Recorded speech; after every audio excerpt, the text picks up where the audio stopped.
Good evening, good people. I'm Andy Behrens. He's Dalton Deldon. Jointly, we're the proprietors of The Deep Shot. We are here on your, your preferred internet box to draft some teams in the NFFC RotoWire Online Championship. It's me, it's him, and it's 10 high-stakes sharks who I do not know personally. Dalton has the first pick in this thing. It's coming up really soon. Dalton, tell everyone... Tell me what we're in for. What's at stake here? What's the format? Love NFFC. Go to playnffc.com. This is a $250,000 overall prize, so people are swinging for the fences. Full PPR, 6 points per TD pass, so that's key here. Receivers usually. Oh, I should have looked that up. You should have looked that up. I told you third round reversal right beforehand too. There's that key, which is not as needed as other years. And I've gotten the first pick a couple drafts already because people don't want it. They're not setting it as their number one preference.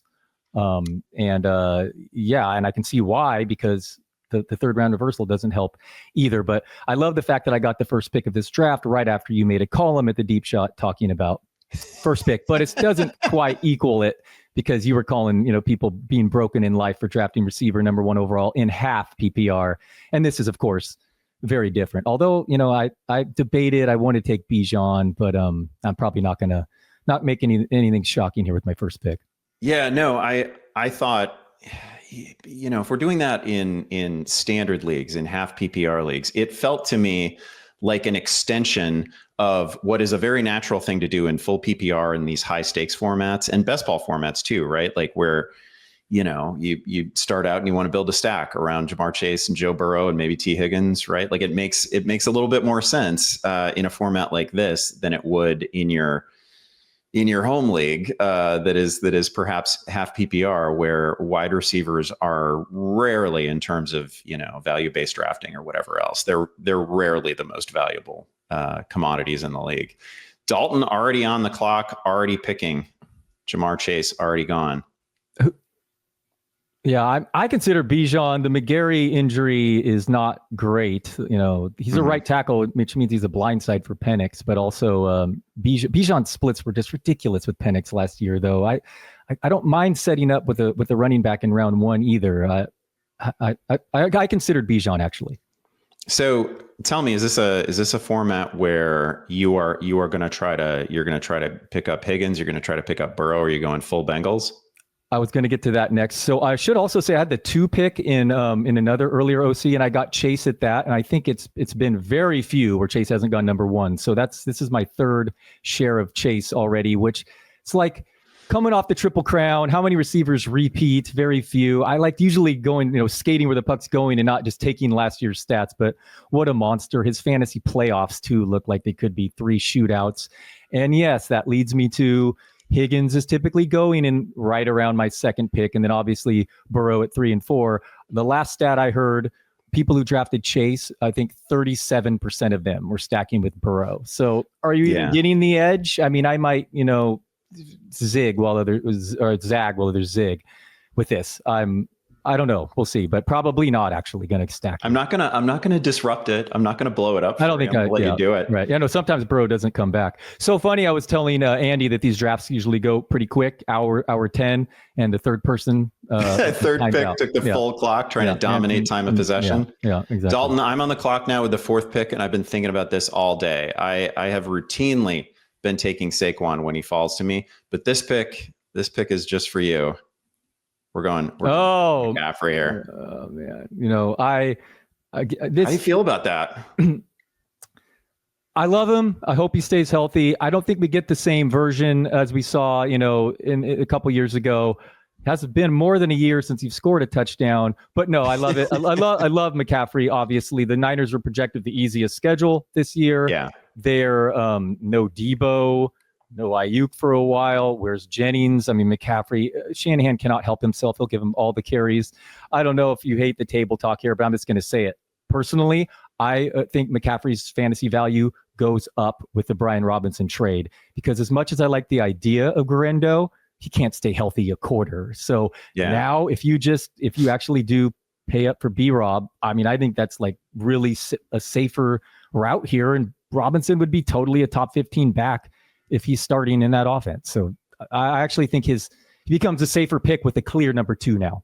Yeah, I think that's right. And as soon as the trade happened, I was a little bit dismissive of it, because I think Garendo, like when fully operational, when fully healthy, I think he's really good.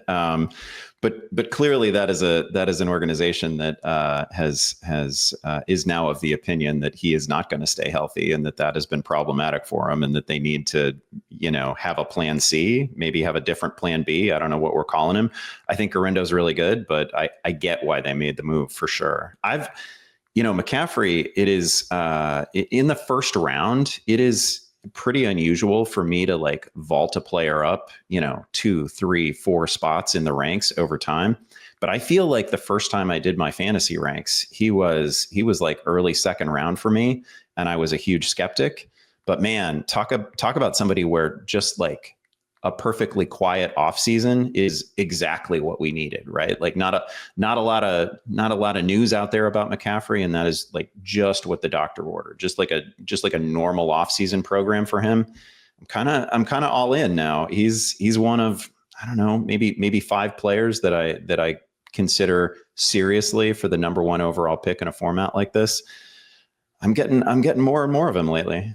No, I mean, his upside still is a number 1 overall player, even at his age, just given the workload and the Shanahan system. So I love it. That must have been the surprise you had for me, I assume. But nice. It's my first surprise for you. Okay, you got another one here. But no, I like it. Not going exactly like chalk so far. CD falling to 6 usually goes 4th. A lot of these first couple rounds especially are pretty chalk typically.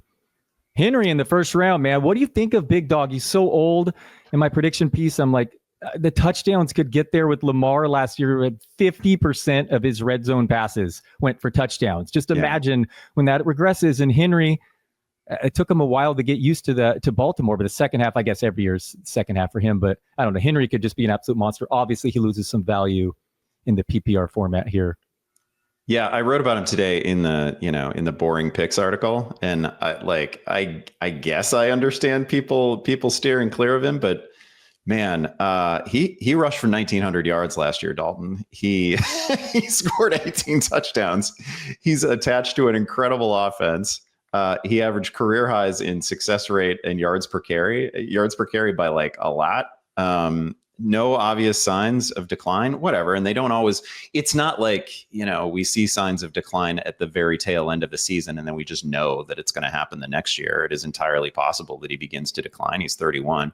But a thing that we see across all sports is like the true inner circle all-time greats, they age differently from other athletes. And I think we're just starting to see that with Derrick Henry. I don't like 1,900 yards, and I think he was over. Obviously, he was over 2,000 for the year from scrimmage. Like that'll play in any format, half PPR, standard, super flex, whatever. Like if we're getting 2,000 scrimmage yards from a guy, you go ahead and take him in the first round. Yeah, no argument here. Cannot fade the Big Dog, no matter how old he gets. I am jealous of the 12 pick, and I want to get it one of these leagues. I have moved it up my KDS. Collins in London, full PPR. I mean, London has the range of outcomes to be the number 1 receiver easily. So was Collins. Sometimes BTJ falls there. I love getting double tapping wide receivers in this format at the wheel. And then you get the first 3rd round pick. So I'm going to try to get that when I do a prime time or a couple more OCs. I mean, I will say maybe it's different. Maybe it's different at NFFC. Maybe it's different on other platforms. Historically, like 11 and 12 at Yahoo, at the old employer, just a terrible spot to be. And I know there's people who say that they love being at the turn, and it's whatever. You can win a league from anywhere. That much is evident. But your winning percentages are lower if you're picking 11 or 12. Yeah. Yahoo wasn't doing 3rd round reversal. That matter a little, but that is interesting. I know you were looking a little. I mean, I would say like the player that you get at the start of the 3rd round is not, historically over a long stretch of time, that's not the same difference as like start of the 1st round to end of the 1st round. Oftentimes those guys that you're getting with a top 3 pick, barring injury, barring some weird circumstance, they are very different players from the guys that you get at 12 and 13. I had AJ Brown fall back to me when I did this. I had the first pick a Monday night with Chase, and he went early here. So hopefully his good reports on his health. Nakua keeps falling. I mean, great start. Jefferson and Nakua upside. Coming back to here, are you eyeing someone? Yeah, it's coming back to me. And like my favorite players on the board are the running backs by far.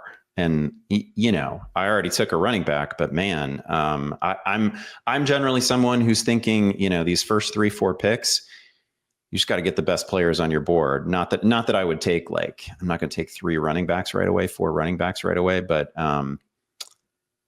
it's full PPR, so there is some thought for a Brock Bowers. Some of the receivers are basically the same to me from this point forward. I'm going to take Josh Jacobs, though, because he's the best player on the board and probably one of my most frequent clicks in the second round. It's basically Josh Jacobs or AJ Brown for me. That's an Andy pick. Jacobs has written all over it. You're going. I like good players. So you went Jacobs over Jonathan Taylor without my guy Richardson holding him back. They go back to back. Actually, Jacobs in the last 10 drafts. Remember when Anthony Richardson was going to be great for Jonathan Taylor? Yeah, I know. Well, typically, you know, rushing running backs open up the lanes, but yeah, the zero passing and zero, you know, completion percentage doesn't help. So actually, Jacobs is going one spot ahead of Taylor over the last 10 of these drafts. All right, a couple more picks here. I actually have I might have to make a decision. Oh man, is our here. Third pick going to take the full clock again? I know. Is he not That's here? That's a power move. That's a power. He went on auto. This league signed up very, very fast. Oh, that's crazy. Like right away. It was a couple weeks right after we posted it. A couple weeks ago. That's a show of force. $350 league, and is he going to auto into Brock Bowers? Oh man. Oh. All right. I was actually going to shock the world here. Am I maybe? One away. Let's see. That sounds like Kittle. One away here. All right. So it looks like the number what is it? The 3 picks and no show? Come on. That never happens. Yeah, that really is crazy. He went with Bowers, though. Not a bad pick there. No, not a bad accidental pick at all. In a format that's not like this and something that's not full PPR, where are you taking Bowers? Because I feel like I'm not ready to say that, you know, Brock Bowers has the peak Travis Kelce kind of edge over the tight end field. Yeah, I lower him a bit in non-PPR to 25th, so I would take all those backs and some receivers. How concerned are you of the McBride? All right, interesting. All right, we'll go Taylor. I was gonna actually really make a jump there, but I'll take Taylor. That's a crazy good start. I mean, I have Jacobs over Taylor. I do feel like Taylor should have gone by now. Yeah. Well, Brock Bowers, you concerned about the preseason usage? People are really, I mean, they're different coaching staff. Michael Mayer's pretty good. And it's really like, you know, they used him differently. I mean, I didn't lower him in my ranks, but it's possibly something. I have not lowered him in my ranks. Okay. All right. So I think the gap between Brock Bowers and Mayer is very wide. I can't believe that Brock No doubt. Bowers obviously he should be. Yeah. Yes. Yeah. Okay. All right. Okay. I can't believe he's not again in line for 100 catches. 100 well, what about you in half PPR then?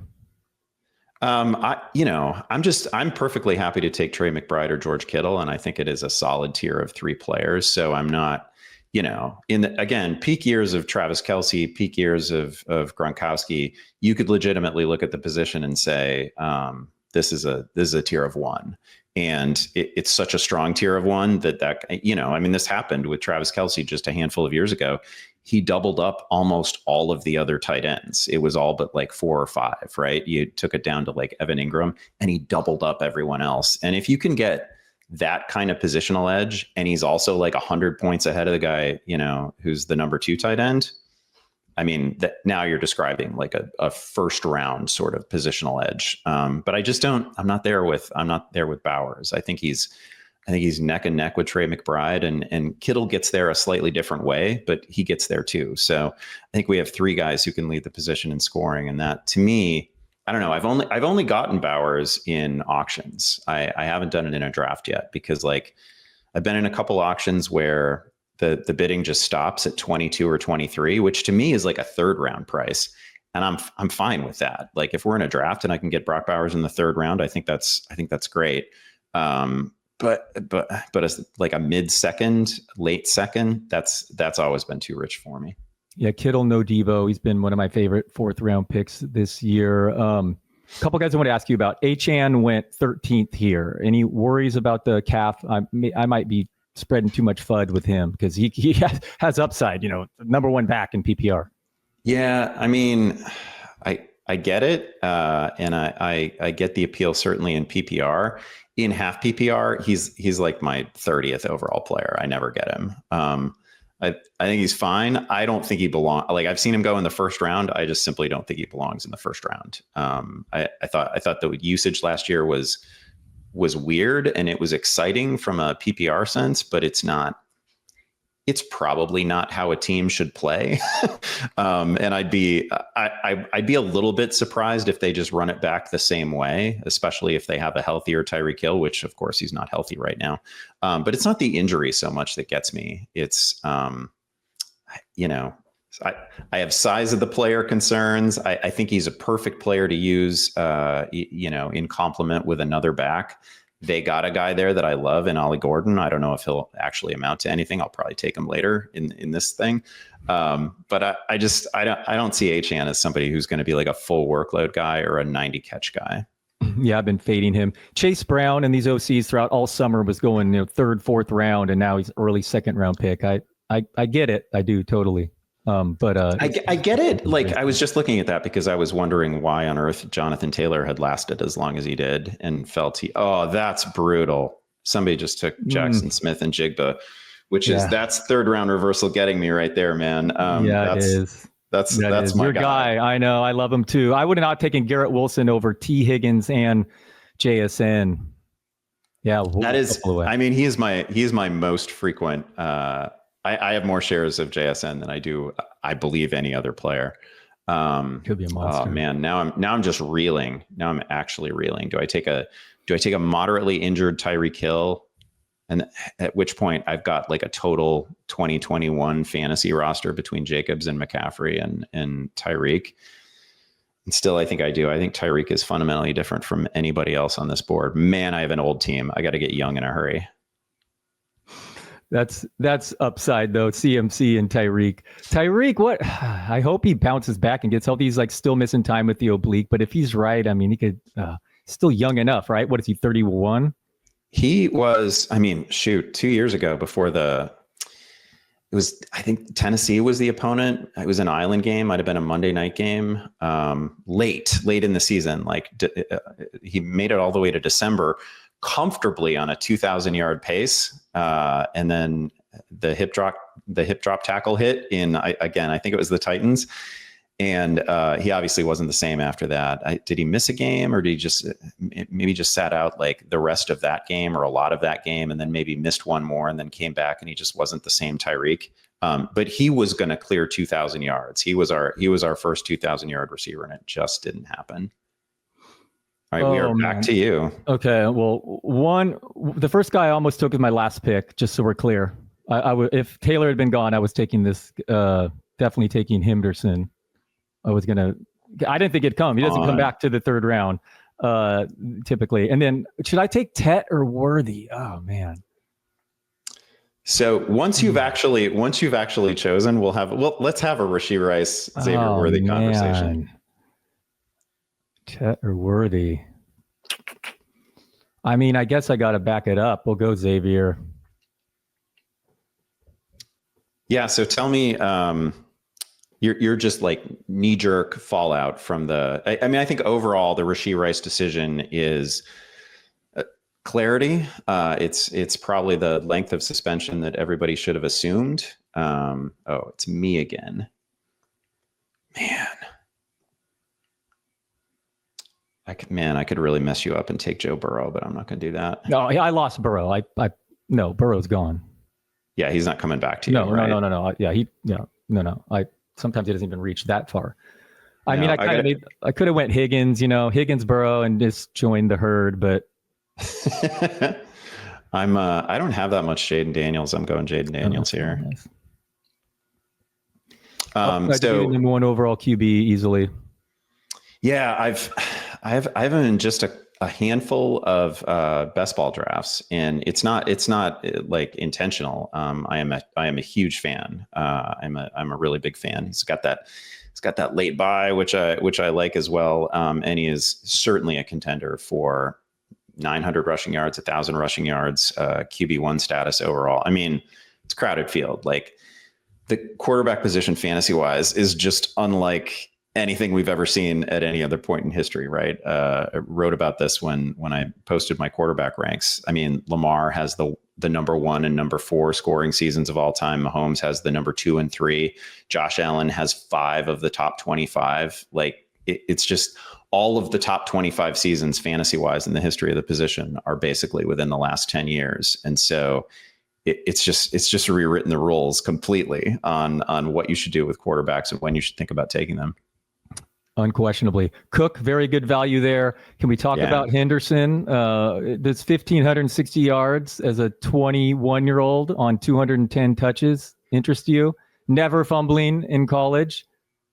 This guy has been going in the mid-third lately, and I think in prime time still moved to the second round. It's full PPR, remember. I know I'm going to be super aggravated with Stevenson week 1, and it's going to be crazy frustrated, but the same was with Gibbs, and I just think he's the new Gibbs. But am I being too crazy reaching for the young guys here? Well, if I would love to give you crap about it and tell you that you've been crazy, but I have actually taken a fair amount of Henderson.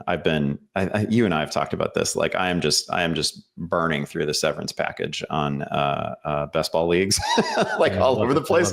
I am really embracing all the platforms that we were never supposed to play on, right? So I'm on DK once a day. I'm on Underdog once a day. I've been kicking around at NFFC, and I'm really enjoying it. So I've taken a fair amount of Henderson. It was better when you could get Henderson reliably in round 5. But I have still taken him. I haven't gone round 3 yet, but I have taken him like very early round 4. I suppose the concern is that, just to play devil's advocate, and again, I've taken a bunch of him. I like him. He's an explosive playmaker. We like those things. The concern is that, like, Ohio State didn't let him carry the ball more than a dozen times in any game last year. And there are some durability issues there. And Ohio State basically said, whatever, almost a pro-like program, basically said, we feel like the best use of you in order to maximize your per touch efficiency and keep you healthy and all that is, you're gonna get 12 to 14 touches a game, and we got this other big back here that is going to play as well. And man, they could do the same thing in New England. And if that happens, it's hard to challenge for like top 5 positional finishes at that workload, unless you're tied to just an absolute, we're ton of targets. Yeah. It's got to be a lot of targets, or it's got to be the goal line role, or we have to be on a team that is scoring 35 a game. No, that could look really bad, taking him over even Cook and Walker. Walker stays healthy. I was all over him earlier. I've been, kind of backing off because of this foot, and Charbonnet's been one of the biggest risers. Cook, yes, the touchdown regression's coming, but he still was among the leaders in inside the 10 carries and getting paid. He's going to get workload. So maybe took a leap there, but I'm in on Henderson. Like I said, I was even considering him last round. So I'm pumped. Well, the Cook thing is also one of those situations where we're tying ourselves to the right offense. Like, okay, you think there's going to be touchdown regression, right. I know. But they're still going to score 28 or 30 points a game. And there's, he's still going to end up with a fluky touchdown total, even if it doesn't quite match last year. Yeah, we'll see Worthy too. I know your guy Chris Harris is not a fan. I watched a video of him that's basically saying one of the 5 busts. And there's definitely a range of outcomes. But I'm really counting on the Chiefs for him to be worth this. Yeah. Really improving their downfield passing game this year. It's not just, yes, the gadgets may go away when Rice returns and all that is a risk. But I'm just counting on all those missed deep balls, some of those connecting this year, and remains to be seen. But did you see even their 2 backups, like the top 10 ADOT in the preseason were also the 2 Chiefs backups? So I think their plan is to at least try this. And I refuse to believe Mahomes just simply can't, lost throwing downfield. Yeah, I'm pretty sure that is not the case. I'm not terribly worried about Patrick Mahomes' ability to get downfield. That's the conversation I wanted to have, is where you're at right now with Rashee Rice. And I don't know, maybe you don't want to discuss it because maybe you're still going to be a buyer for Rashee Rice in this draft. I'm curious, but it's tough, right? Because we have the 6-game suspension. It's a lot, but also it hits at a point in the season now when it's easiest to manage around, right? Like ideally this suspension, if it was going to happen at all, was going to hit in the opening weeks, because you don't have buys to worry about for the first 4 weeks. It's relatively simple. And then I think we have a 4-team bye in week 5, and we got a 2-team bye in week 6, and then we're back. And that's a long time in most fantasy leagues. That's half of your regular season, but it's the easiest half to manage around. So, it's also one of those things where, like, if you've got a 4-man bench, you just probably can't do it because you can't put him in an IR spot. He's suspended. So it is very difficult. So I guess there's 2 questions. One is, what are you doing with Rashee Rice? Where do you think he goes here? This is the first draft I will have had since the suspension news broke. And then, I don't know, do you think this affects Worthy at all? I've seen some commentary to the contrary, but I kind of think that giving Xavier Worthy a 6-week runway to if he's going to level up, if they're going to do anything more with him, if what we saw at the very end of last season, what we saw in the Super Bowl, if he has sort of a consolidation period here, like a consolidation of power, I don't know, that might very well happen. This might be a good thing for Xavier Worthy. Yeah, I like it for Worthy's standpoint. I mean, maybe ideally Bryce is out in the fantasy playoffs, but no, I think it's more of what you're saying. He gets a runway, the 6 weeks to start.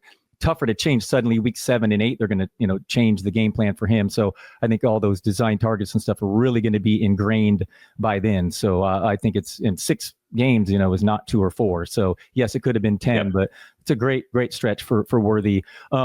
Rice is so interesting. I saw people I respect on X today say that they don't have him as a top 60 player. Other people said much higher. Wide range of opinions. I'm super curious where he goes tonight. It's also, it's one of those problematic things. Like if part of your job is to rank players, I might very well treat him differently in drafts than my rank would suggest. Right. Because I have to, if we're ranking for the full season, I do have to account for the fact that they don't count the other games. They don't care about your points per game or when they happen. So you're absolutely right. You have to rank him a little different than you draft him, assuming you're on him. But a couple picks I love here. Tet dropped far. I almost took him, I said, and I think he's just gonna be a monster. And no, Thielen too helps him. And I love Calvin Ridley, and I love my guy Pickens. I've actually taken Pickens disgustingly earlier than that right there. Love Pickens. Yeah, I had Pickens in the queue. And I feel like there's a draft moment, and I don't even know which names to include in it. It's probably Jameson Williams. It's George Pickens. Maybe we could throw Devontae, Calvin Ridley in there. There's like a hinge point, and there's going to be, Chris Harris and I were talking about this. I feel like there's going to be 1 or 2 very right answers from that group, and a couple that are not such right answers. So this draft Monday night, same format. Worthy and McMillan and even Kenneth Walker and Henderson were all gone at the same 3-4 turn I just had. And I actually went Pickens with one of I went Josh Allen, which I really do, who fell, and Pickens. No one has the Allen Chase combo. I feel like few people have that. But so I reached for Pickens that high. First pick where I took Worthy there. I'm so in, man, just outside of Pittsburgh from the worst situation to the best. Dallas literally number 1 in expected fantasy points for wide receivers the last 2 years. Indoors, no running backs. I love the setup. But maybe Pickens still is a problem and all that. But I just think that him and Lamb are both going to be top 12 wideouts this year. Lamb might be the number 1 wideout. Yeah. We're at a point right now. I'm on the clock. Some jerk took Terry McLaurin in round 3. I didn't even notice you're on the round, but the number 3 pick double tapped went Jackson and Josh Allen with 2 of his first 4 picks. So, yeah. Huh. Okay, then. Beginning to think he's not in the room. Yeah, that seems like a fair guess. So I'm looking at receiver, but it's a big group of similar receivers, and I'm going to be fine with whoever I get in the next round too. Tight end is kind of dead to me right now after the top 3. I don't know. Tough scene here. clock ticking down, 10 seconds left. I'm just going to take a guy who I think is going to suck up receptions, and that is Zay Flowers. Nice. Yeah. And one of these years, he's going to catch all the touchdowns too. I mean, I know. Feels like, I mean, one of these years, because I have not been drafting a lot of them, but I know he can burn me because he'll catch the 10 touchdowns one of these seasons. Yeah, you're not I like Rashad Bateman a lot. And I suppose that over the years at Yahoo, I was also a little bit Harmon pilled on Rashad Bateman, but I loved him when he came into the league. Minnesota guy, whatever, like a Big Ten West kid. So of course I saw a lot of him and liked him. But I think that guy last year, like, really put some dudes on skates and was a very, very fun watch. Harris and I were arguing about him a little bit last night. Like he does not agree. He's not a Bateman guy. I also concede that, like, you're probably, as good as I think he is, he's not gonna like, 1 out of every 5 balls he catches is not going to be a touchdown for the rest of his career. That was a little wild. Yeah. Although he gets the really high yield opportunities too. So there is, he's a fun player. He's an exciting player, but all that being said, it's pretty easy to imagine a scenario in which Zay Flowers is finally catching, 8-9 TD passes. Yeah. Okay, I'm on the clock. First is an easy one for me. I'm definitely doing Rashee Rice right here. And now I'm debating 2 rookies. Because of course I am, right? Uh-huh. Drafting like Leo Dates, I have to live up to my name. Which one do I do here? That's we'll go. I usually like more receivers, but we'll go Rashee Rice and RJ Harvey. Okay, I can talk freely about Rice. I had him ranked as a top 10 receiver before the suspension in PPR, right around Amon St. Brown and him, I'd say, are about equal. Yeah. So on a per game basis, I think if that's right or reasonably close, I think that's worth getting him on a per game basis for the rest of the season. But he has to be, pretty much that good for it. I will say, I think it is very difficult to, and I know that you're not extrapolating from only 3 games last year. But I have Worthy. It's going to be tougher to come back in the middle of the year. I said before, so maybe I would pump that back too, having to step in too. I mean, no big deal for you because you have both of them now. You have Worthy and you have Rashee Rice. But what if Xavier Worthy is just a better player than Rashee Rice? Like, it takes all the isn't that possible? Yeah. Well, I like having both. I'm buying into the passing game. Maybe I should have grabbed even Mahomes. Where's Mahomes? He's probably Mahomes. Yeah, he'll be gone. Yeah, he goes 6th round. But I couldn't pass up. I liking the players falling to me so far. I feel like Jalen Waddle would be the right pick in a lot of situations, but I already have Tyreek Hill here, and he is not going to be my pick. And I know you're going. I have a prediction of Travis Hunter. Travis Hunter. Not my prediction. That's why I debated with Harvey. I didn't think you. I don't think I'll get the other guy that I really want and that I commonly get, but I love Travis Hunter. I love the idea of Travis Hunter as the slot in Jacksonville's offense, in a Liam Cohen offense. I've written about it. Obviously, I think that Trevor Lawrence is actually good, and I think this is a great setup for him. So I'm kind of all in on the, you can't always get Brian Thomas, but you can always get Travis Hunter if you reach a little. I love to hear it because I was debating strongly Harvey and Hunter. I'm in on him, have a lot of Hunter. Hope this upper body injury isn't a big deal. Yeah, the Cohen effect is just so dramatic. I think it'd be so many of those. Hunter, I was so happy to hear, again, in the final days at Yahoo, had an opportunity to talk to Harmon a few times about Travis Hunter, and I just fully agreed. I thought he was a tier of his own receiver in that draft class. I get the enthusiasm for McMillan, and McMillan obviously has a great role in like a team that needed exactly what he is. I get it.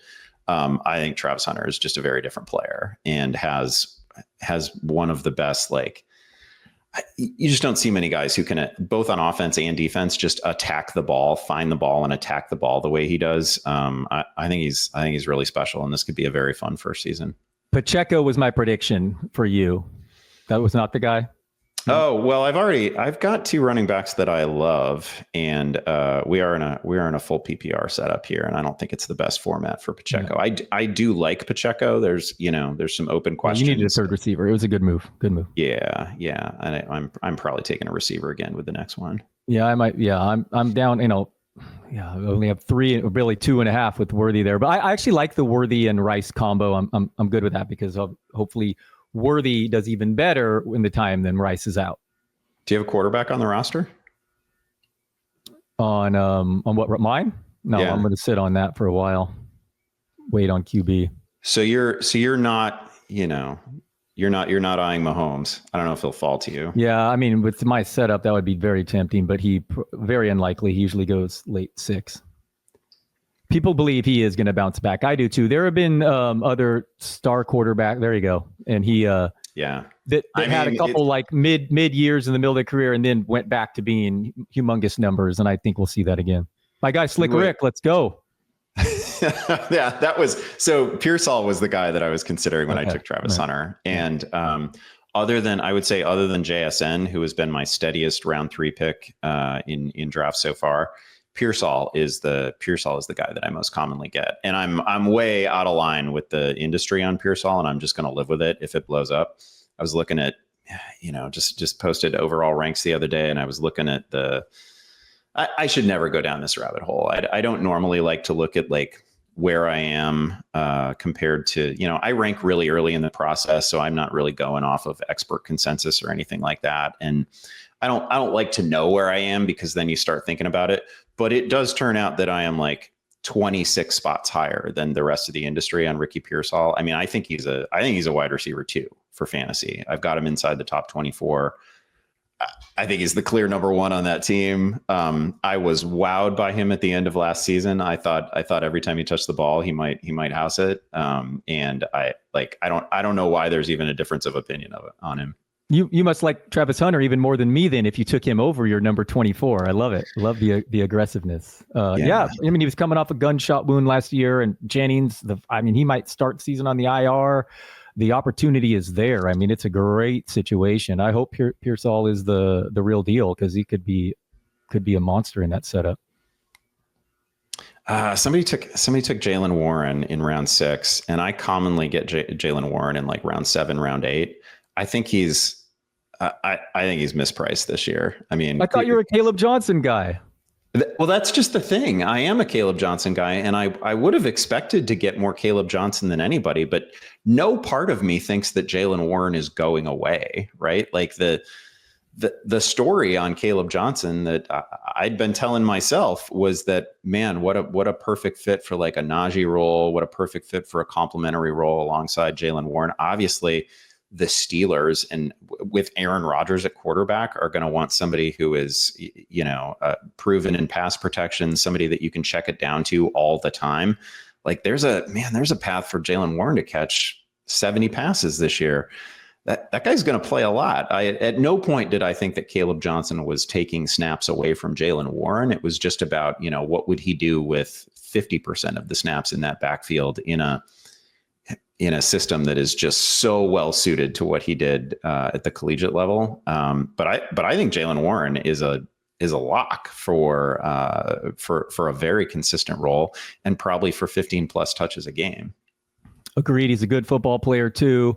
Are you really backing off Caleb Johnson, who remains getting still pretty, drafted aggressively for all the negativity? I get him a fair amount because he's falling a little. It's just preseason and all that, but his last 2 preseason games, he's really popped. I thought he looked awesome. And if the Steelers themselves are looking for anything from Caleb Johnson, they must have seen it. And I have seen enough of Kenny Gainwell, and I've done the Kenny Gainwell, fire drill before. I don't really think he's going to be a thing for long. Yeah, the Charbonnet, I was hoping he fell. A lot of upside there. I think that Seahawks running attack really could be big in Kubiak's system. Man, you're naming all these running backs and making me think I probably got to take one soon, huh? I'm still sitting on 2 running backs. Once the big 3 tight ends are gone, I'm kind of out for a while. So I'm gonna ride that out for a little bit more. I'm gonna build a little Washington thing with Jaden Daniels. I'm gonna take Debo. Debo. I hope Debo bounces back. Love Debo, man. I like some of what I've seen. Again, I keep giving the preseason caveat, but I like some of the ways in which they've used him. I think if there is a situation in which Debo can bounce back, and I think people know that he has like 30% of his career production in a single season. If we can catch a glimmer of that season again, it's going to be with somebody like Jaden Daniels, who has like really fine higher level NFL accuracy in terms of ball placement. Like you talk about the number of receivers that he hit in stride last year. It was crazy. Downfield, intermediate areas, short level, like that guy's so good. That guy throws darts, and for like a short A-dot receiver like Deebo Samuel, who is all after the catch, being able to hit him smoothly and in stride is obviously essential. And he has to not be a knucklehead. He has to, he has to be locked in and catching passes. And he was a sloppy mess last year, so that has to change. Yeah, and I worry about him outside the Shanahan system, but admittedly, this system throws a lot of those screens. And I mean, Jaden Daniels is a kingmaker. He elevates everyone around him. So I could be wrong on Debo. The last version we saw, he's not a great receiver. He needs he's a gadget player. Oh man. All right. Well, I'm one away here. I'm actually debating a few receivers here, Andy. What are we looking at? Jacoby's weird now, post-trade. Yeah, I would stay away from him. But I mean, based on these other guys, I'm not like out on Jacoby, but a couple of the more intriguing names here. Oh, I'm on the clock. All right. As long as Tyler Warren wasn't stolen, we're okay. All right. So we're okay there. And now we got to we'll go receiver.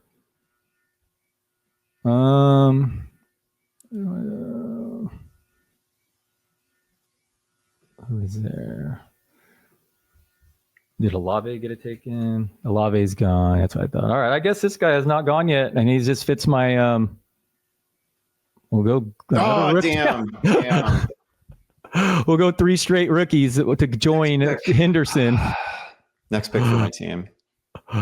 Matthew Golden wanted to be a member of my squad. That was a little hurtful. He wanted to be a member of Team Leo. He joined nobody Henderson, Harvey, Warren, and Golden. Apparently, sticking to my brand. Come on. Oh, this is a tough one for me. I pretty much got to take a third running back at this point, and my guy Caleb is sitting there. I mean, it's a terrible format for him, right? It's full PPR. Caleb is not going to catch more than 20 passes this season, but I do love him. I'd probably have to sit him for a few weeks while he continues to earn playing time, which is silly. Maybe I make him somebody else's problem, but there's really nobody. Like, he's pretty close to an end of tier guy for me. A couple other running backs I like, but I'm going to go ahead and take Caleb. Stay true to my Iowa roots. Yeah. Okay. Yeah. He's also, I'm very comfortable taking him as like a first bench player, which is where he's at right now. The last 10 of these drafts, he goes like mid-7th even. So you got good. Yeah, totally. What are your thoughts on Dobbins? Maybe I should have paired him with Harvey. I mean, the Peyton backfield, man, it's pretty lucrative. I mean, I don't know that you would actually. You're not going to end up playing both of those guys together. Yeah. I think that Dobbins, especially early in the season, I mean, I think he's got to roll all year. I don't think there's a scenario. I mean, we've never seen it with Sean Payton. I don't think it's what Sean Payton's trying to get at. I don't think there's a scenario where they just have like a single back who is getting 330 touches. That is the only outcome that would shock me. I think Dobbins plays. I think the best way to use Dobbins at this stage in his career, he's not even that old, honestly, but I think the best way to use him at this stage of his career is clearly as like a half share of a committee. He's good between the tackles. That guy, for somebody who doesn't really have the long speed anymore, that guy had a lot of big gains last year. Like that guy does have some breakaway potential. So I think Dobbins is good. And that's a problem for RJ Harvey. And there's been all kinds of talk about, well, Harvey can't really pass protect. He's like, we think of him as like, oh, he's going to be the receiving back. But if you're the receiving back and you can't pass protect, like, it's a little can't pass protect is probably a little strong, but it's obviously a work in progress. So like, I think Dobbins has a locked in role, and Harvey is probably still earning some touches. Because, he's talented. They obviously targeted him. So that's a good sign. I can't imagine a scenario where it's not kind of a two-headed situation. And it feels like a few years ago when like everybody was super excited for rookie Javonte Williams, and Melvin Gordon was there and still good. And every time Melvin touched the ball, there would be just like a, hashtag free Javonte all over Twitter. It feels like we might be headed for that. Yeah, it does. I do agree that it might take an injury, which he does, which happens to Dobbins, for Harvey to fully break out. And then thoughts on everyone's favorite sleeper, Ja'Cory Krosky-Merritt, now a 7th round fantasy pick. Maybe it's not too rich. And there was like a week there when I was getting Ja'Cory Krosky-Merritt, and it was clear that he was going to be a thing. And most of the reporting suggested that he was going to be a thing, but you weren't really paying for it in drafts yet. Like we were in that auction. It's the last drafter auction that I did on Yahoo. I got him for like $2 there. And Brian Robinson was already on the trade block. Like it's not like it kicked in initially with Krosky-Merritt. Now it's kind of full blown. Chris Rodriguez is still going to be involved. I don't think he's gone away. Austin Eckler is still going to have the Austin Eckler role. So that's another situation where like 200 touches for Krosky-Merritt would be a great outcome for him. Just given the background, given what you might have expected from him back in July, which was nothing. 200 touches would be an incredible outcome. And it probably justifies a 7th or 8th round draft price, but I haven't been paying that. When I could get him for $1 or $2, I was all about it. Yeah, I remember that. He was starting to get hype when we had that auction, and I thought he would have gone higher. And it was another nice grab by you. The market hadn't adapted to like toss him out in the middle of an auction or the middle of a draft. He probably would have commanded more bucks. It happened to be at a point where like I accidentally had some leverage. I think I was the only person in the room that could go $2. So I went $2 on him and ended up with him. Matthew Golden, another guy flying up draft boards. I'm not a huge college guy. You are far more. My read was, I think Scott Barrett kept hammering it home that he was a 4-game wonder. And those 4 games happened without Isaiah Bond too. Before that, not much, but super fast. The first Packer that was drafted a wide receiver in the first round in 20 years. So they like him. And feels seemingly right? And every single other player is hurt in Green Bay. So right. I mean, it looks like the opportunity's there. Is he a good enough player to take advantage of it? He has been one of the buzziest camp players, right? And Green Bay beat writers are all about him. They've been wowed, and it's also not just one of those situations where like the beat reporters are talking about him. Jordan Love is raving about. No, what else is Jordan Love going to say? But Jordan Love is raving about him. The coaches are raving about him. Teammates are, and the beat reporters just every day are sending out clips of Matthew Golden just cooking people. It's hard not to buy into it, especially since, the Packers for a couple of years now have had this incredibly deep receiving core that is obviously talented, but they have lacked the most difficult thing to find, which is, a guy who can just beat man coverage all the time and you can lean on, and somebody who legitimately deserves 10, 12 targets a game. They might have it with Golden. And that's, brings me no pleasure as a Bears fan to say that, but they really might have it with Golden.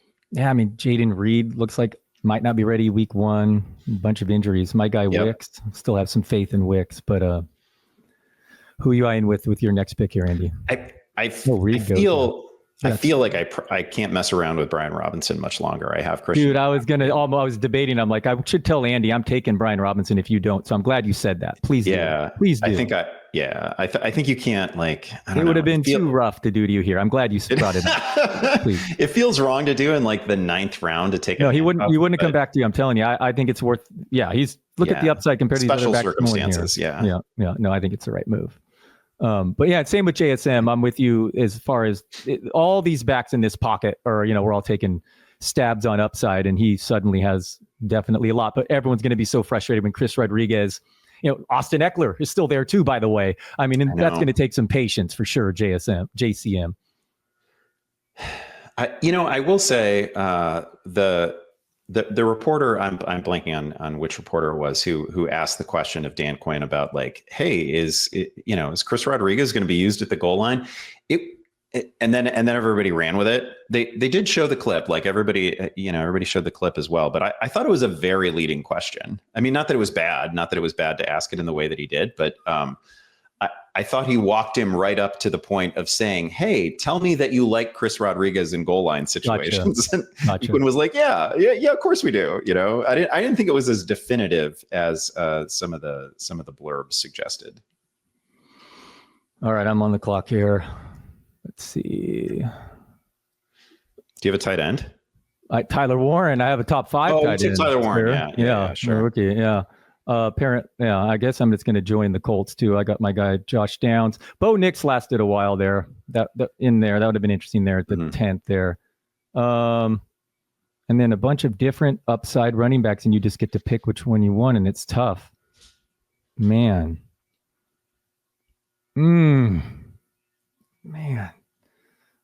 So debating these two guys here, Andy. Upside backs.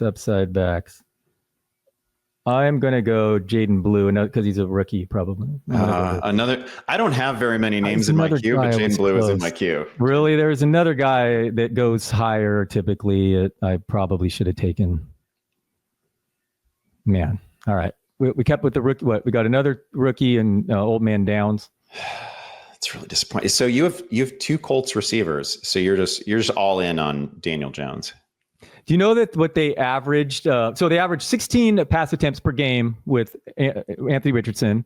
The Giants last year averaged 26.5 with Daniel Jones. The Colts in non-Anthony Richardson starts under Steichen the last 2 years with Flacco and Minshew, 36 pass attempts per game, 20 more than my guy Richardson. So that should at least hopefully open the opportunities. But yeah, it could be ugly. It could be Daniel Jones has been so different since the injuries, and maybe he's a disaster and Richardson comes in, and it's not ideal to have Colts pass catchers. It could certainly turn sour, but I mean, it was certainly the best case scenario in all likelihood not to have Richardson, right? Because I mean, the guy, this is kind of my go-to stat on Richardson, but he averaged 11.5 completions per game last year, which just, that doesn't keep anybody viable, right? Like that allows somebody to pop off once in a while, but that 11 completions per game won't do it.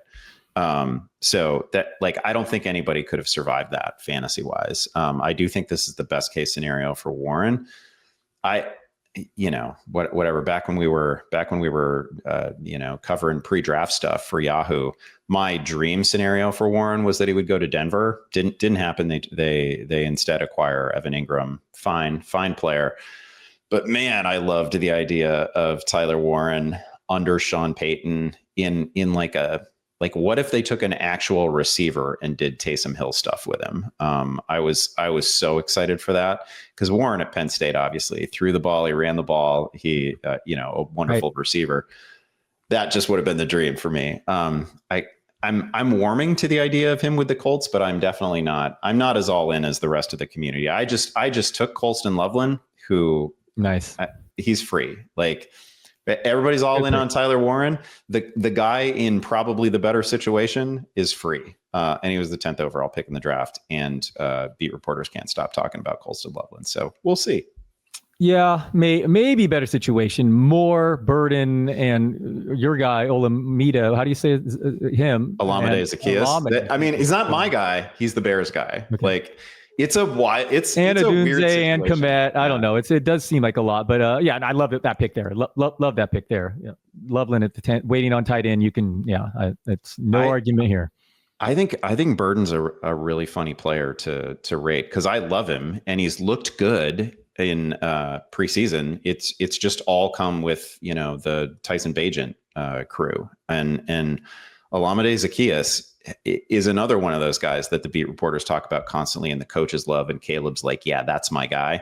And whatever, we've seen years of him. He's this is like his 6th season or something like that. It feels like we know who he is and he's going to end up with 400 receiving yards. And yet long touchdown against the Bills in the preseason, a big yards after catch against the Chiefs. Everybody loves him, and he currently has Luther Burden's job locked down. I know. I keep grabbing Burden too. I have so much Burden. But it's going to be patience, right? It's going to be a ton of patience. Yeah. No, I didn't mean to cut you off. I hear you. It's definitely, he's not the number 3. Andy, thoughts on, should I have gone, okay, Trey Benson was the upside guy I was going to take, but should I have gone Stevenson, to go with Henderson there? How does because I'm all about Brian Robinson, but situations like this, I feel like swinging for fences with Blue. How many guys are you really going to pair together? I get it taking Robinson if you're in your situation or anybody's situation, because that's a home run cut, right? Yeah. That's betting on an injury to McCaffrey and the likely outcome should that happen. I don't, if Henderson goes down, I think we know what full workload Ramondre Stevenson looks like, and it's fine. Right. It wasn't good last year. It wasn't fine last year, and he couldn't hold on to the ball last year. So he was probably a quarter, a half from getting kicked to the curb entirely. I mean, he was bad. I think he's going to have a real role. I think they're probably going to use him in tandem with Henderson, but I hate being in situations like that where I have somebody he's not really the handcuff, and I don't feel like I can start him on his own. Yeah, that's what I was thinking. The same thoughts. Tucker Kraft was the only guy I would have considered over Loveland there at tight end. I am in on Kraft. Love him. Just waiting on tight end and getting him in the 10th, I think, is just a strong move. Thoughts on Braylon Allen, Breece Hall situation? I think there's a whole lot of difference between those two players, and I think Braylon Allen's fine. I think he's fine. He wasn't particularly efficient last year, and I think I don't know. I think he was a little bit better than the raw numbers would suggest, but he was 3.5 yards per carry last year, and if they want to use him in kind of a power back role, I suppose that's fine. I can't imagine a team looking at both Breece Hall and Braylon Allen and saying, oh yeah, we need to set these carries. Maybe they will, but I have a difficult time imagining a world where they're not at least giving Breece Hall 65% of the backfield touches. But I might be on an island there. I don't know. I see a lot of difference between those two players, but I'm not coaching the Jets. Yeah, Breece Hall definitely still going to be very fine in PPR. But Justin Fields is like top 5 in check down rate. So the PPR really helps him out here. And I'm with you as far as talent. I mean, maybe Breece Hall is just not the same player he was after that knee injury. I don't know. But I mean, you watched him in college. Wasn't he dominating as an 18-year-old? And that's why people love him. And then the raw numbers weren't that bad last year. And he also played through a bunch of stuff at the end of the season. Yeah. So he's another one of those guys where secretly injured. We're kind of dinging him because he did right by the team, right? And he kept playing through some injuries, and maybe we'd feel better about him if he just would have sat those weeks out. I don't know. But I hate to ding a player for that. But you're right. It could be that we've already seen the best of Breece Hall, and the injury kind of did him in, and he's now capped. I hope that's not the case. But even a couple years ago, that guy was really good. I don't know how many receptions we're in for. I worry a little bit about that, because the tendency for Justin Fields over the years has been, he's looking deep first. He's looking to go downfield first. And oftentimes there is no second option. So we'll see. I mean, a big part of the reason to draft Breece Hall is because you think you might get 65 or 70 catches. Yeah, Aaron Glenn, though, also coming from Detroit, and he loved that committee. Maybe to seize Allen as his Montgomery. But Andy, Ollie Gordon. Wow, that's crazy. That's crazy. Ollie Gordon's that's one of my core guys. But now you can't get him in the last round. Like, he was a last round pick for a month. That's where he goes in the 11th now. Yeah. Dalton, that guy's had. Man, here I am again talking up preseasons, but that guy's had such a good preseason, and I'd written him off a little bit off of a disappointing season last year that was certainly not his fault. Everything was a mess for Oklahoma State. The quarterback play was a mess. Defense was a mess. The run was not in play for large stretches of games. But my God, Ollie Gordon has been. I've started describing him this way: like he he can blow up tacklers in exactly the way that Cam Scatabo thinks he can blow up tacklers. Ollie Gordon is just ending people. He has been a total blast to watch. Yeah.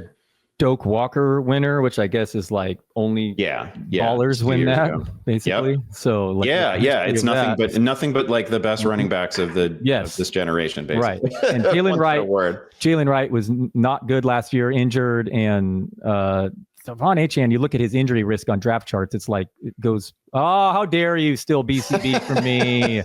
Come on, that was you too. I didn't even know that was you at first. You're taking your second quarterback and you're taking Brock Purdy. I have a $250,000 team here. Just let Purdy come here. What, dude? This is not. We could have done some funding for the deep shot here, and you just swoop. Oh man, that was the move. That was the other. Yeah, that was the other gift that I had. The plan was perfect. And look at that. The quarterbacks are there. There's Nix and Jackson. The plan was there. I know I had fine options. Oh. Perhaps I should have taken Caleb. I could have gone Caleb and Jaden Daniels. Mm-hmm. Yeah, man. Now I don't know. What do I do here? Even I'm one of your Bear guys too. I am reeling from Bear guy being taken. Why did you not go back-to-back Bears? That's crazy. Right there for you. How do they take Ollie Gordon from right there? Is this really where Ollie Gordon goes now? It is. I'm looking at the last 10 drafts. They're 11th round. Damn it. 122. Where do you go in this? I should have adjusted the board. I feel terrible. Okay. Well, this is funny, but I mean, I guess you forced me into Caleb. Hell yeah. There it is. Sweet. Now who? Oh, you got to double tap. Is Burden going to ball or not? I know. Is Burden going to ball or not? I mean, there is... I won't filibuster about it, but there's such a disconnect between like what the national fantasy people think is going to happen there and what the locals say. Yeah, I think he's good. I think he's good. It's not a question of his talent. They just absolutely love Zacchaeus. Okay. Luther Burden or Bashal Tootin. I'm taking whoever you tell me to. Oh man, I'm compromised now because I had Tootin in queue, but I think Tootin's the pick. Tootin's the pick. All right. Sorry. Done. Thank you. What do you think we're doing with Quinshon Judkins? Like he's going to sign. I know. Let's see where he normally goes here. I'll tell you. I might have to take him. Oh, he's usually gone. Yeah. 11th round. Okay. So this isn't a wild place to take him. I mean, I don't want to be like, no. Heavily. No. Yeah. Yeah. Oh, Ray Davis was actually the third on my list. Was Ray Davis. Yeah, I don't want to be heavily invested in Browns, obviously, but I think he's got a job waiting for him. Now I gotta wait out our auto picker here. Yeah, exactly. Yeah, maybe I should have went another receiver there. I'm a little thin especially with Rice.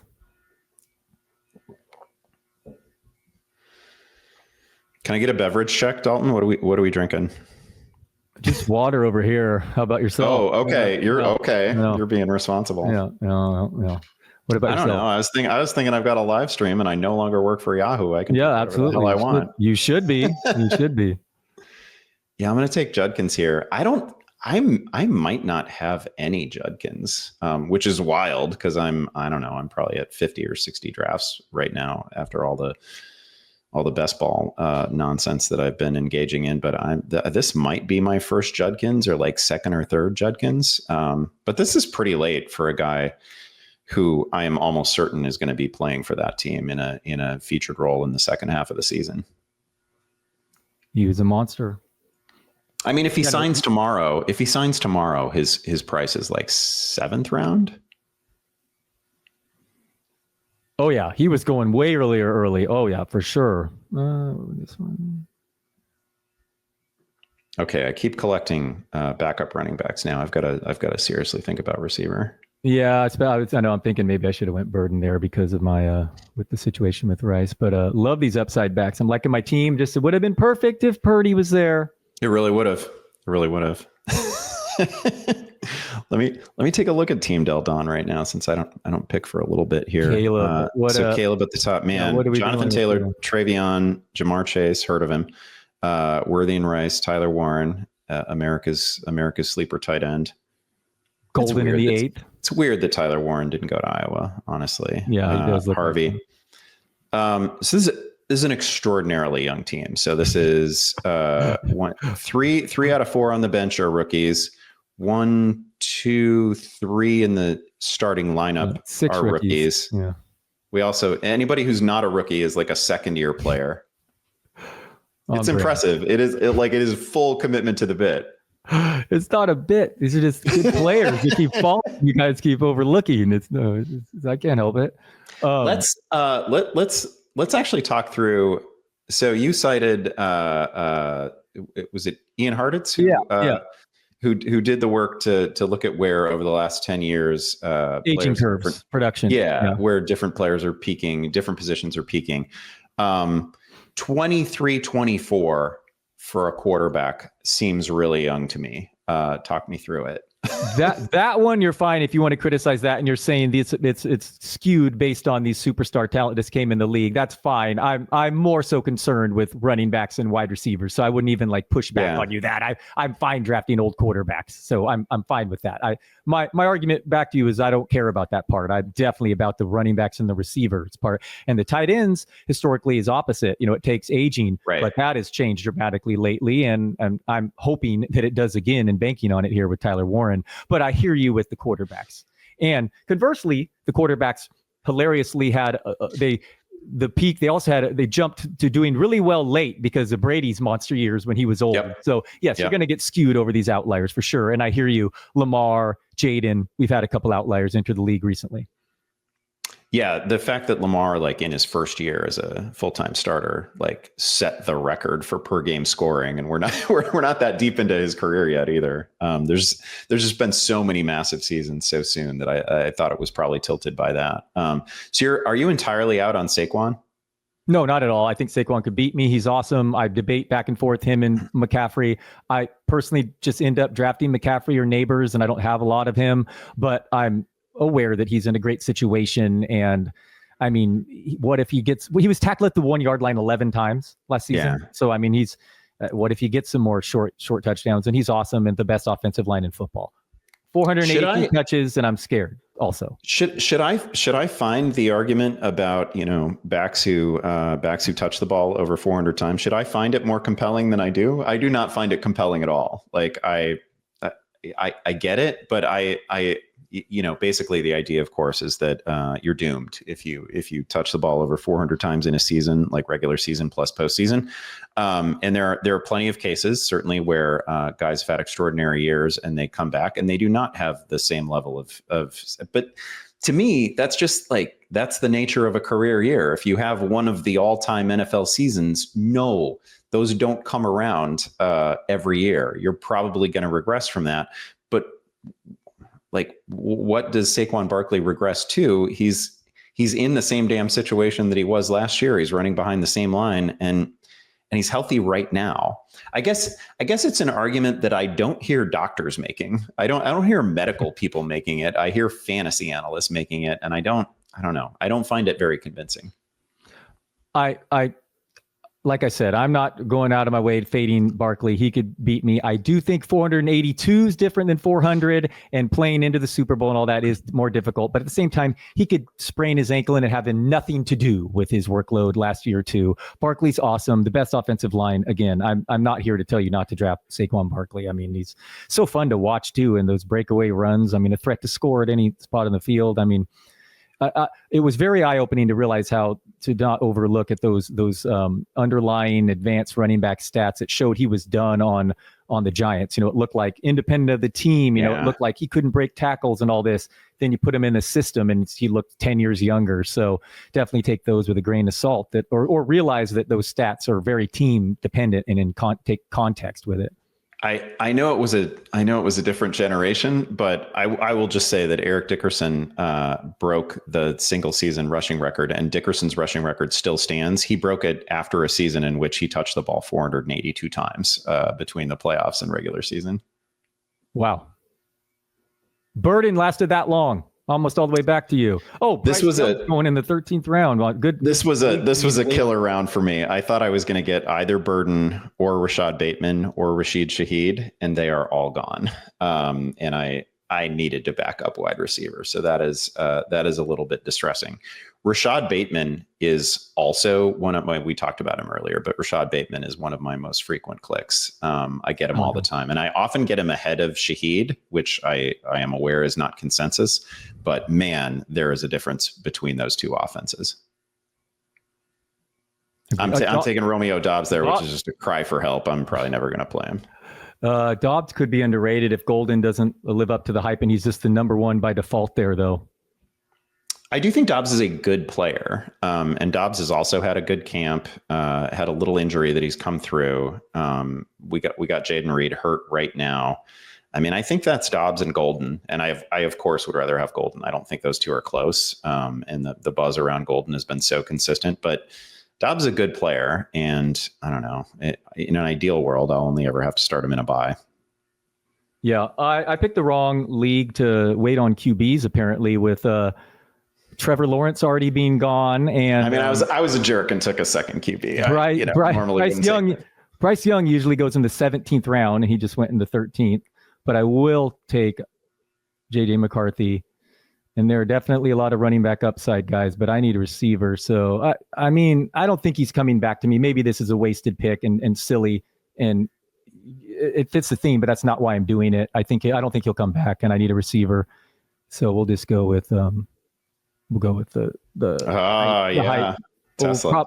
That one could age totally poorly, and I'll be dropping him soon. But I feel like among the receivers, that one might have the most upside. I mean, this is another guy where you can't really argue with the camp and preseason that he's had. You can't argue with the fact that it's meaningful that they traded Tim Patrick, a player they like, a player that everybody likes.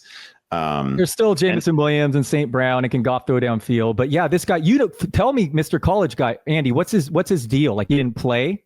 Is that the thing? Because like, he's crazy off the charts athleticism and some stat I saw. Outrageous athleticism and almost no collegiate production. Yeah. But is it because he didn't play? Because he had some crazy yards per team attempt, like off the charts. So was it just because he didn't play, or maybe they all running offense, one of those college offenses that never passed? Yeah, I don't know his deep backstory at all. And he was not somebody that was like, he was not on the radar for me in the slightest until he became like a workout like freak.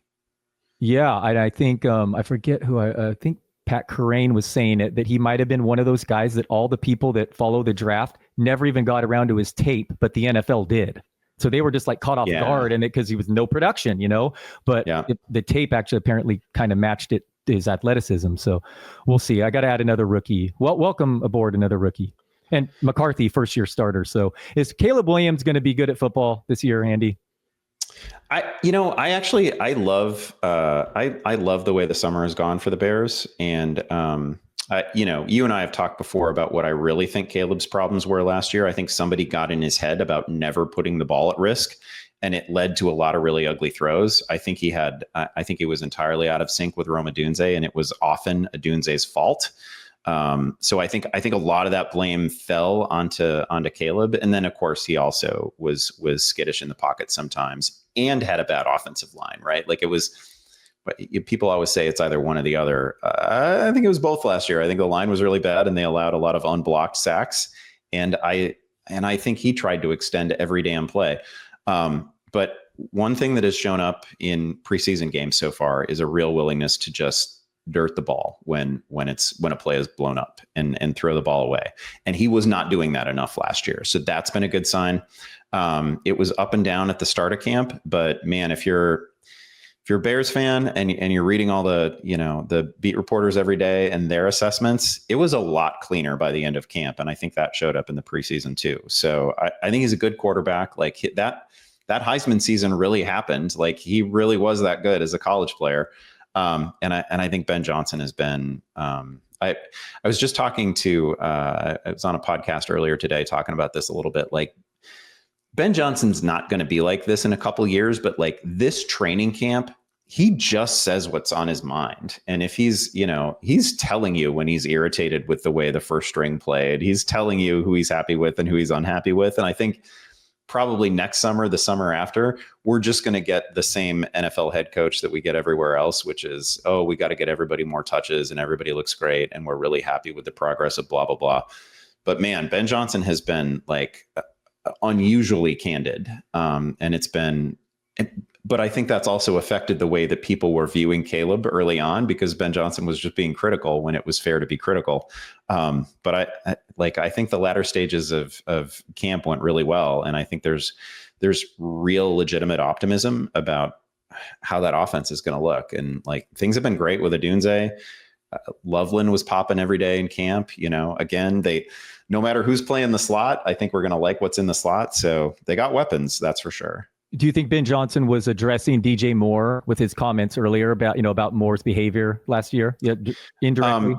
Yeah, if it weren't for the Jay Cutler years, DJ Moore would have just had the all-time like bad body language season in Bears history.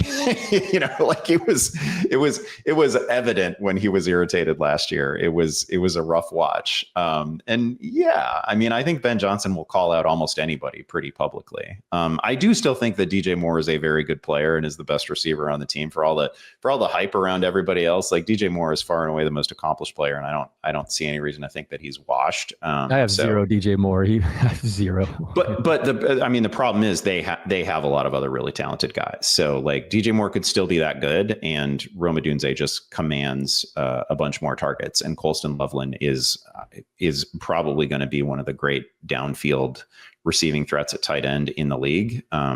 Maybe this year.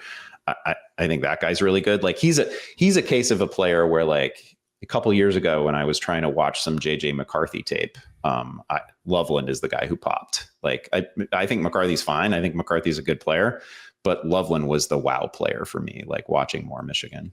Yeah, and the Bears might have gone from literally bottom 3 coaching staff and offensive line to top 3. Or top 5, whatever. I mean, it really, at least all the grades really are treating them like an elite offensive line. They made a ton of moves. Yeah. And they're coaching, I mean, that's just dramatic changes. So, and obviously year 2 natural growth, and you're adding Burden and Loveland. So, I mean, the setups there. How many quarterbacks can throw for 4,000 yards and run for 500? Caleb is one of a handful. Well, if he throws for 4,000 yards, it'll be far and away the highest passing total in Bears history. I know. No one's ever done 35 touchdowns. What is it? 30? Yeah. 4,000 yards and 35 touchdowns, right? Neither. 3,838 yards. That is Eric Kramer's franchise record. The GOAT.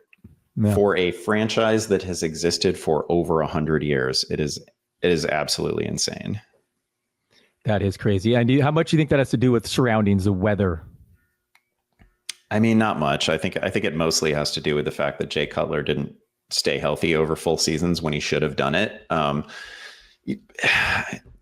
Jay Cutler should have had a 4,200 yard season in a Bears uniform. It's crazy he didn't. He had great receivers, and there's years where you can put together what McCown did and what Cutler did, and you get an awesome year. But I think it was mostly that. But man, the number of times that you see somebody have a bad season, we all agree it's bad, and the guy still finishes with like 4,100 passing yards. You would think that would have happened to a Bears quarterback just once. You really would. I know.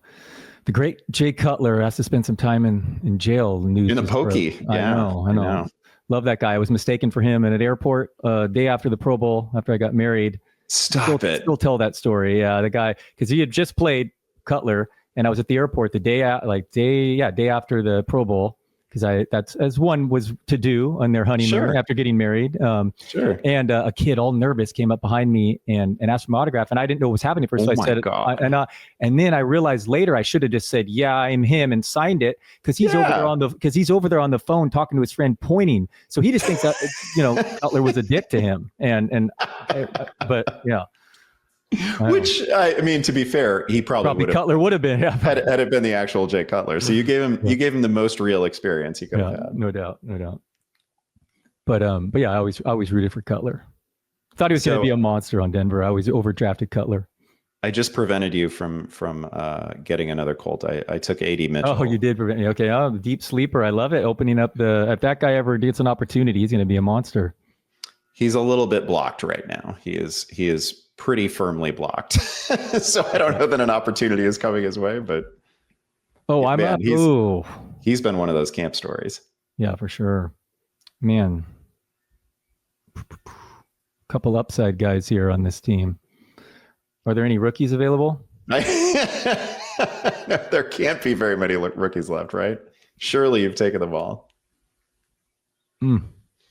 By the way, I should fess up to having locked down the Cleveland backfield with the exception of the rookie. I took Judkins and then I took Jerome Ford, which felt a little dirty. Oh, you did take Ford? I missed that one. That makes sense though with Judkins, which I feel kind of terrible about. Someone I want to take here. Someone else I want to take here, but I'm doing Taj Brooks, not because he's a rookie, by the way, but this is really absurd, by the way. How many do I have? 1, 2, 3, 4, 5, 6, 7, 8 rookies through 16 rounds. That's pretty absurd. That's crazy. Many of these are after ADP, to be clear. This was not some sort of statement after my Leo column, but it is also though, like it's fantasy football and you can whiff on a lot of things. And I don't think people appreciate that enough, right? Like you need to get, I don't know, maybe it's different here because you have to get a lot of things right if you're actually chasing like the top prize in something like this. But fantasy football leagues, like you can win a 12-person league if you just get like 3 or 4 big things really right and spend the rest of the season, on the window dressing. Totally. It's all about, it's kind of the dirty secret. It's not the greatest part about it, but you're right. You just find one of the handful of guys each year and they're your league winners. And they don't always, always early picks, but you're 100% right. Just the difference makers can influence fantasy football 10 times more than baseball just because of the format. Dalton, I just Let's the Bears go. Actual slot receiver instead of the guy that everybody's drafting as their slot receiver. I finally took Zacchaeus because I am sick of getting, I'm sick of queuing players in this league and not getting them. Yeah. Okay. I like it. Yeah. But that is a good move with the Ford and Judkins, though. I didn't see that because he's, Ford could be like the main back right away. I do like Sampson. Doubling down on the Cleveland backfield is not ideal, but well, when you take third stringer Caleb Johnson, you need to have some immediate. It's fair. It's totally fair. Yeah, I have two handcuff situations here, which is just not how I would normally operate. I'm not. But I needed to do it with Brian Robinson. You did. I like that move. Like I said, I think it's better for CMC. I'm not totally unhappy with McCarthy falling to me because there's like a drop off for me in tiers there. Mm-hmm. And I guess there's word that the offense is going to be more Alex Smith-esque with dink and dunk. But man, the last 3 years with O'Connell, only 5 teams have produced more fantasy points from the quarterback position than the Vikings. And I will say that would Hawkinson, that would be a really weird use of JJ McCarthy, who throws I thought threw a beautiful deep ball, like some of the most difficult NFL throws. Sneaky athletic, right? He can run. Yeah, he can run too. That guy completed a lot of fun deep stuff to both to Wilson and to Loveland. So he can make those throws for sure.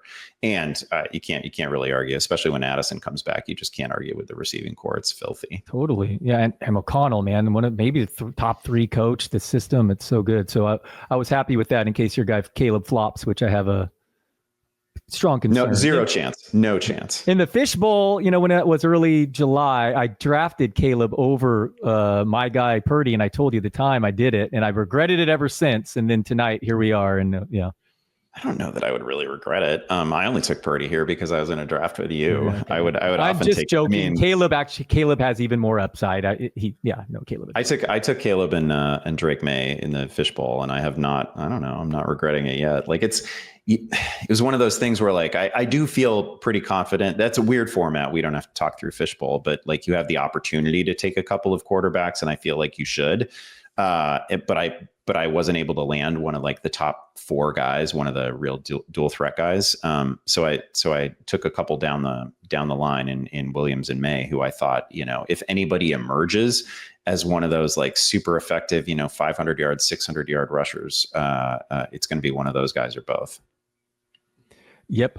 I just drafted May in a Superflex, my home league. I'm with you. I like him. this season. It's such I have been wanting to do this in this format. Like I said, Monday night, Allen fell to me. I took him there, but with the one quarterback league, man, you really can be patient. Mm-hmm. It's never been deeper than this. So 6 points obviously increases it. Love it. Jackson Dart and Cam Ward with 4 quarterbacks, the guy at the end here. Jackson Dart is going to be fun to watch. And I think it's going to be week 5. Those first 4 games are crazy tough. Week 5, New Orleans. Then it gets really tough. Oh man, that I really was, I was very, very close to taking Coker with my last picks. Extremely close. Did you happen to, it's fine if like nobody needs to watch preseason football. Did you happen to see Dart's last game? Maybe just the highlights. No, that was one you were watching, right? I remember. I didn't. I remember you were watching. You did a thing. The roughest preseason game he's had, and he hit everybody in the hands. And like on some difficult throws too. Like I don't know how many Jalen Hyatt drops there. I think Hyatt scored a touchdown, but he probably dropped 3 balls that were just breadbasket throws, like degree of difficulty throws. And it's not that often that I will admit in the preseason that I am entirely wrong about a player, but I was super skeptical of Dart. I thought it was a weird pick. I'm kind of dismissive of Lane Kiffin quarterbacks generally, but I got that guy's really good. Like he's obviously really good. Even his incompletions were beautiful, which you just don't see it very often. His brother's Diesel Dart. That's pretty. Yeah, amazing. That's wild. That's wild. No, his looks fun out there. You got to love his attitude. But the fact for fantasy, I mean, he has neighbors, he has running. He will run more than McCarthy.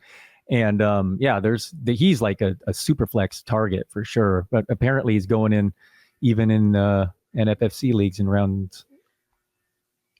Can I just mention that I love that there are kickers here? I love that we're playing with team kickers. How awesome is that? There are kickers and defense in this. It is still, yes, team kickers, they switched during COVID too, because that was a nightmare. You'd have a kicker and it would suddenly lose them. So team kickers is a nice switch. Yeah, you are team kicker, actually. I did not realize how legitimate this format was until I got in this draft and saw it was a kicker. Yeah. That's awesome. 100%. Yeah, Jake Seeley would be proud. All right, what are we thinking here? I feel like you guys aren't even trying with this. Guys, you're letting fall to me. Plenty of rookies remaining. I was just looking at the tight end pool, and we got some really tasty rookies there too. Are you going to do that? I got to see. I definitely have some rookies lined up. Yeah, and I think you do have to fill a lineup. Also, that's one thing you could take advantage. I can't remember if we did Yahoo. You could take advantage. You would if you wanted to, if you prefer to load up on backup running backs. I believe this software does force you to take a kicker and defense. I think I need to change the average age of my team. I think I need to get in on this rookie thing. I've only got, let me count my rookies. Judkins, Caleb. Aubrey goes in the 13th round in this league. I love it. And I mean, in this format, pick. He goes every, he is such a beast. Tier of his own kicker. Tier of his own. I only have 3 rookies. How many do you have again? 8. Through 16 rounds. Oh my gosh. I'm rooting for your team more than I'm rooting for my team. That's amazing. And then a couple second year guys too. Oh, so defenses are like flying now. Defenses are going. Okay. No, I'm not ready to do that. I'm gonna get my 4th rookie. Take Brashard Smith. Oh, nice one. Yeah, especially in PPR. Yeah, they're using him running out there. Chiefs. They came out with him like as a slot receiver. I don't know that it'll carry into the regular season, but I don't know. Who knows? There's runway for everybody with Rashee Rice out for 6 games. That was pretty interesting. He wasn't great. He dropped a ball, but they were using him there, and that was like with Mahomes in the first series of the game. Totally. I think Brashard Smith is a great pick this late. A lot of upside. There's among those running backs there. You would love the guy tied to a Chiefs system if he gets the opportunity. For sure. Oh, sorry. I'm up now here. Okay. Hunter Henry. I'm going with boring pick just to back up tight end. What I know, the heck? I know. Horrible. I know. But we'll go back with another rookie after that though. Oh, hell yeah. So we'll have 9 through 18. So we're still. And you got Taylor. So that's actually exactly just right. a legitimate handcuff situation and a spicy rookie. Good for you. Thank you. I guess I'll look at a defense. You're telling me I gotta fill that spot. Yeah, you do have to fill them. I'm 99% sure. I think I tried it once. I wanted to draft a different position. So I'm locked out. So yeah, I think I have to draft those two. So I passed. Can you believe I passed on Anthony Richardson? Well, no, I can't, because you have half of the Colts receiving core. So you're out on Trey Lance too.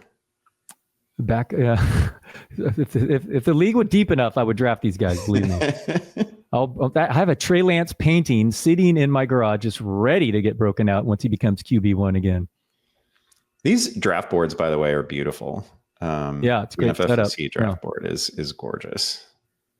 I'm a fan. Yeah, and they give you this public link so no one knows where they're drafting, other than us. All right, now I really got to. Man, the Bills are gone.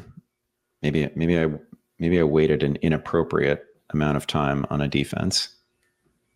I consider myself something of a kicker specialist, so I'm not worried about waiting until the last round for kickers. You rubes all take the wrong kicker.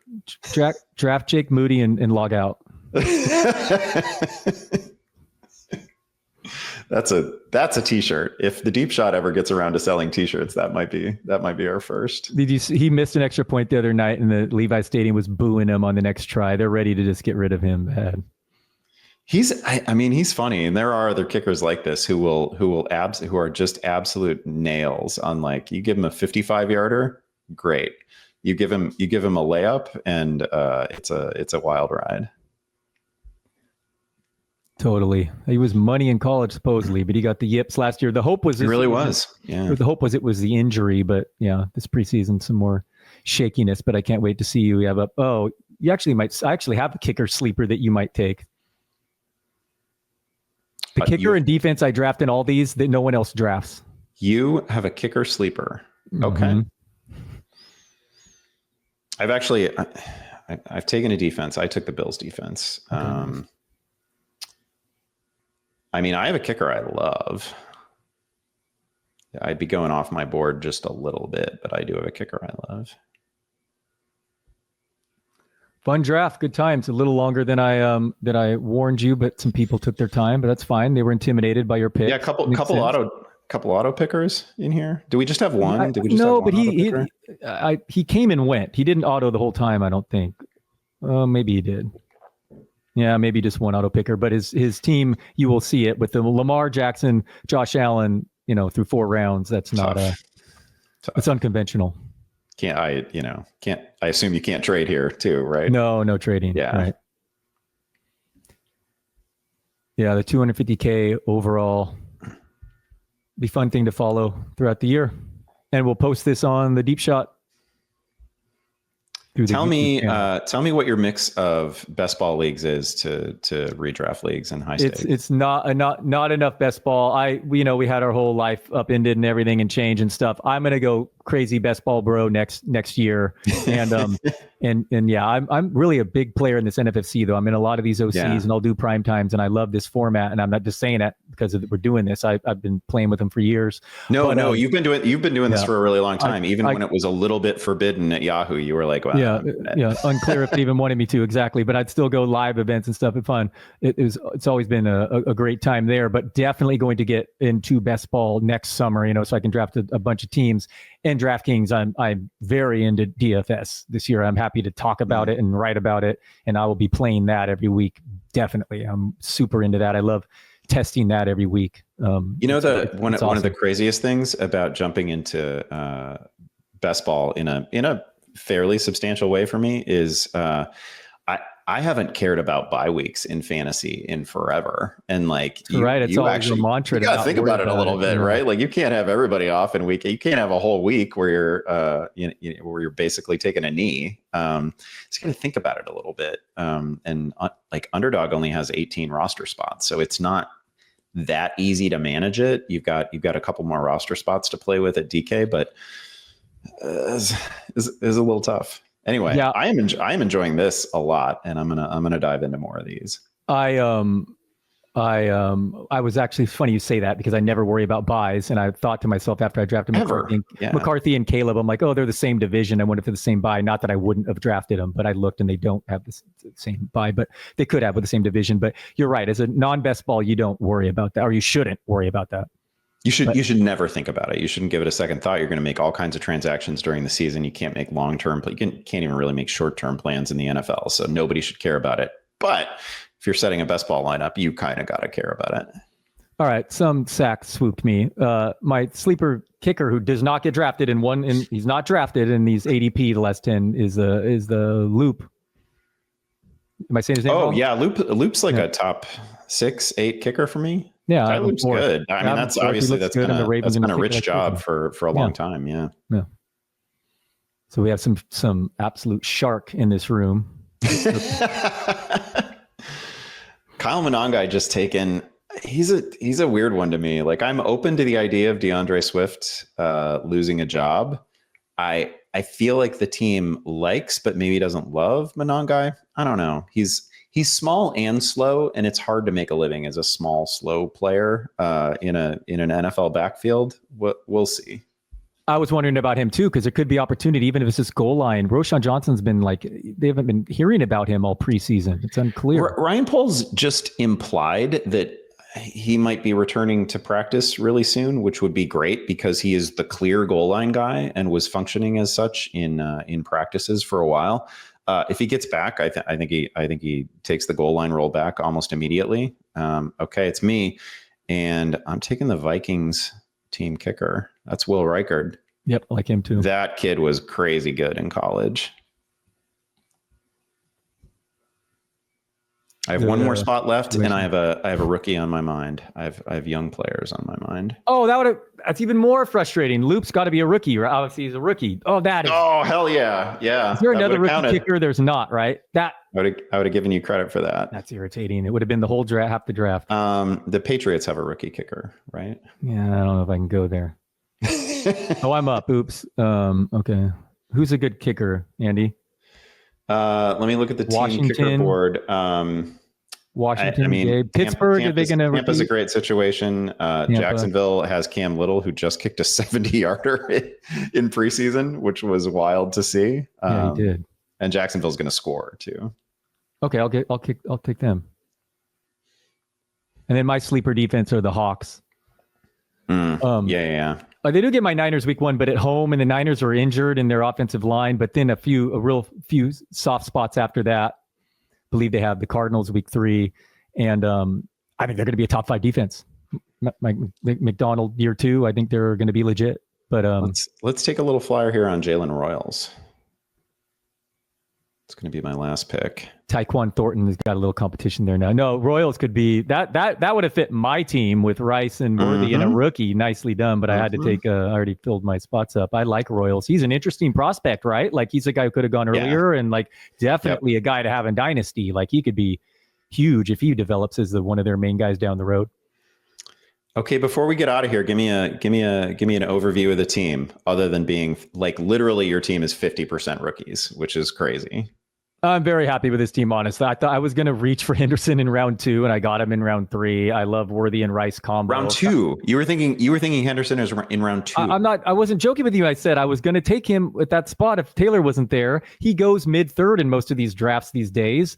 And so I'm super happy. I like the Worthy and Rice combo. Harvey versus Hunter, I'm debating, especially because I was able to load up on these running backs. Hunter might have been better pick there, but my guy Tyler Warren, Golden, way later than normal in ADP. I'm pretty pumped with this team, and waiting on quarterback. I think you can do that this year, and Williams and McCarthy. I'm pretty pumped with this team. How about you? The thing I will say about quarterback is if you don't get one of the top 6, you should absolutely wait. There's an easy case to be made for, we kind of made the case earlier for Lamar and Josh Allen. They have a couple of the all-time seasons, and everybody can see the path with the first 6 down to Patrick Mahomes. After Mahomes, I mean, you should wait because the QB 20 is not a whole lot different from the QB 7 or 8. I don't understand Bo Nix going where he does at all. I think Bo Nix is fine, but you can put Bo Nix in the bag with Caleb Williams and Brock Purdy and Jordan Love and Dak Prescott and like shake them out in any order, and it's not going to surprise me. Bo Nix had a lot of ugly games last year and a lot of ugly moments, so I don't get where he goes, and I'm just not that excited about like the QBs 7 through 10. So I think you should wait a long time at quarterback. I feel pretty good about this. I have Jaden Daniels, somebody who I think can plausibly finish as the QB1. Christian McCaffrey was kind of a shock and awe pick for your benefit in the first round, but obviously Christian McCaffrey has the potential in a PPR league to be the overall top scorer. I like it. It was a little old early. I felt like I took Tyreek Hill, who I don't get a lot of, but I felt like he was an end of tier guy at receiver, and he was my first receiver. You went quantity of rookies, and I went quality rookies. I have Colston Loveland. I've got Travis Hunter. So I feel pretty good about that. I feel okay. I missed on some of my like comfort food players, the guys I always end up with. Like I always get Rashad Bateman. I feel better about it. I always get Ollie Gordon, and I feel better about it. But they went elsewhere. I have to be willing to let them go sometimes, I suppose. And I had to let them go here. This is, again, I think this is one of my first shares of Quinshon Judkins. I was surprised to see him go as late as round 12. And again, I think that's somebody who like he could sign in a couple days, and he's gonna vault up like 3, 4, 5 rounds. Drafted over Henderson in the NFL draft. Wild. I mean, that's probably a mistake. I'm willing to call that a mistake too, based on what we've seen to this point. Yeah. No, good times. That was a fun draft. Huge thanks, by the way, to, sure. I mean, we have Dalton and I, big spenders that we are, we've got a producer for this. Huge thanks to Colin Kushner, the guy who's been producing this behind the scenes. Huge thanks to Greg Ambrosius and everybody at NFC. Like, this is really fun. This is a fun platform. Look at that draft board. That's a gorgeous draft board.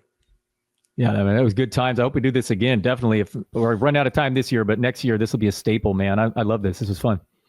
We are 100% doing this again, and we're gonna fire this up both on the site and on the YouTube channel as soon as we get the YouTube channel up and walking. So, thanks to anybody who was watching. Thanks to everybody who was watching. This was a good time. Thanks, guys.